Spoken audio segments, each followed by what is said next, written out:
Uh, Congratulations. Thank you. Um, I think we all know what your motivation for making the film was. Your beautiful daughter Diane. That's right. And it was really fun every time her bright face came up on the screen. I think you could feel the smiles in the room. That's right. She lights up the room.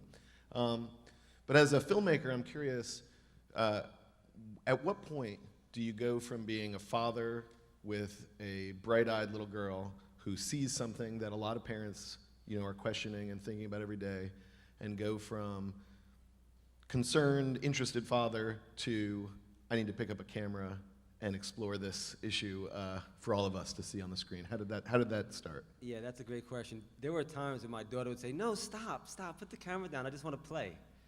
And yeah, so I really had to balance that out because this production took a lot out of my family time, believe it or not. It was very, very ironic because it really put tension on our family to do this production because I didn't have a lot of funding to get it done. So I really had to push through and just think, okay, this is temporary. I'm sacrificing something here, but I think it's for a bigger call. So I just made the decision to just do it and get what I needed to get as a filmmaker. And then when I was done, when I felt it was done, then play with my kid and spend time with my family. Well, those are tough decisions to make as a filmmaker. A subject like this is so large and so vast. You start with a personal relationship to it as a young father with a young daughter. How do you decide what direction to take this giant subject that's people are talking about every day? You made some really big decisions and shared them with us through your own voice. You went to New York City to a conference with children. You spoke to these leading entrepreneurs and business owners. You end up in Texas in the classroom. You took us to a number of different places, and I'm curious, how did you decide where the story would go, and how did you decide what not to include? Yeah, great question. So, yeah, this can go into a number of different areas, a number of different branches, and get deeper on any one of them. So it was really tough in trying to decide where I was going to go. So it just became something of a series of opportunities, really, and I just had to take what I can get.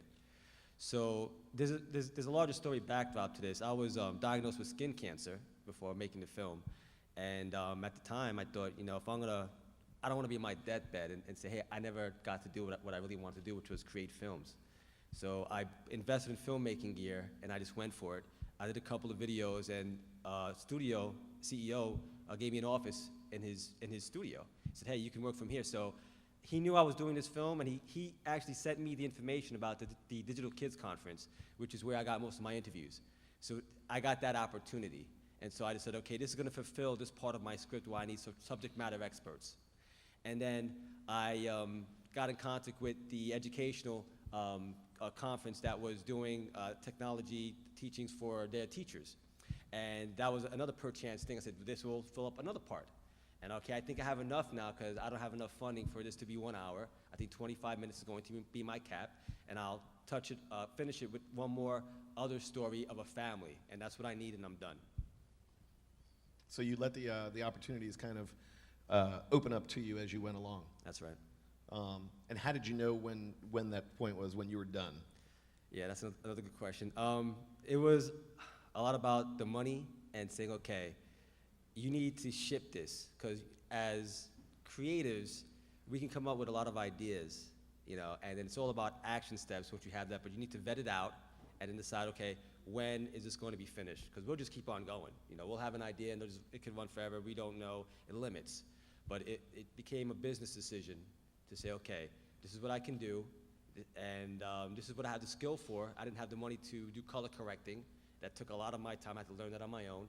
So it's just balancing out what I can do and what I could afford and when I wanted to deliver this by. Great. Well, I have a couple more questions for you, but I do want to open it up to the audience and make sure that people who want to take this conversation in a different direction get the chance. So y'all don't be shy. If you've got a question for Eddie, now's your time. Yes, here. Go ahead. Here comes your microphone, actually.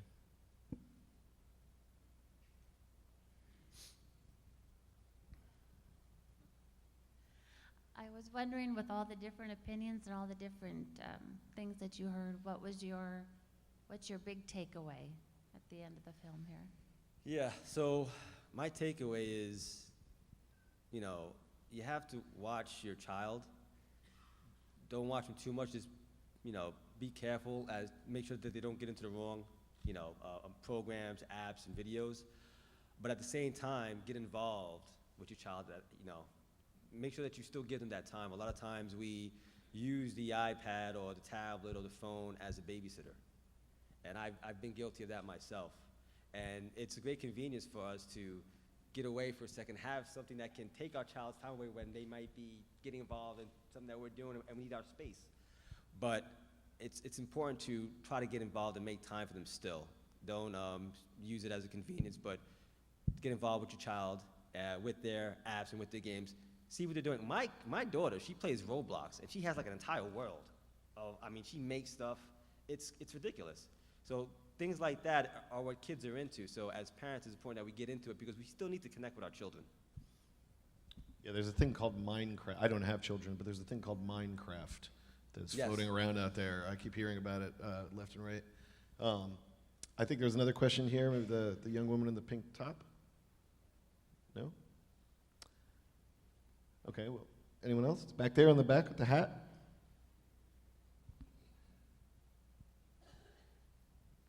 I noticed bilingual conversation in any of the apps. Has there been any try for other languages?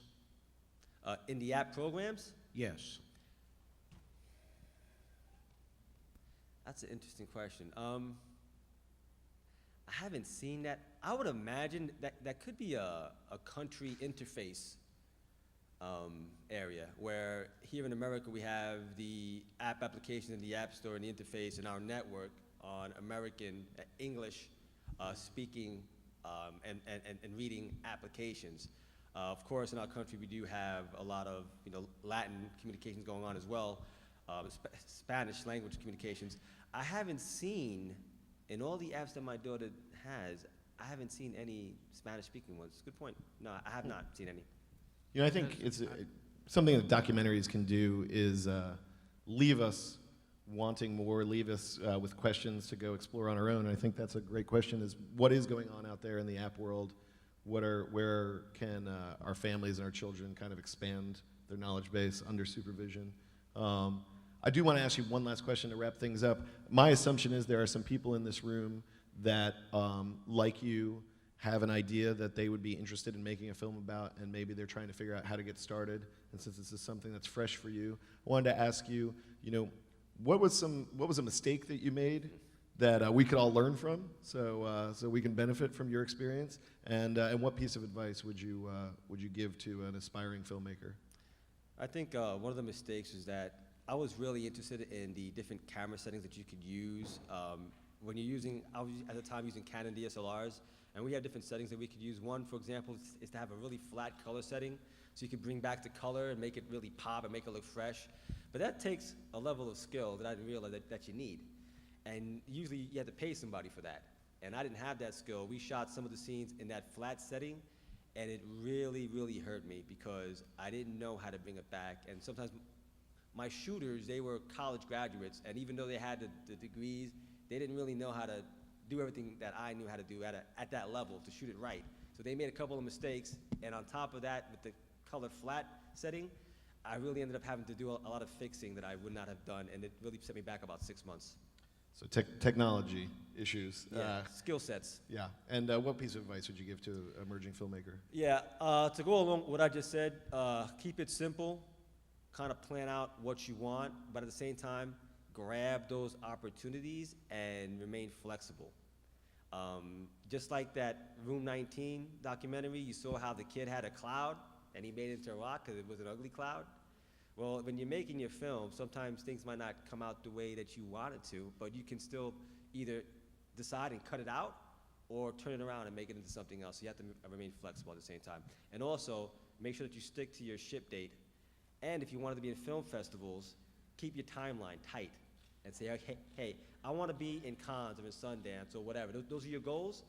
Well, then we need to start at this point, or you know what? It's too late. So let's look for next year. And that's another important part of that. All right. Well, you heard it from Eddie Robles, turning ugly clouds into beautiful rocks, and let's hear it for kids playing technology. Thank you.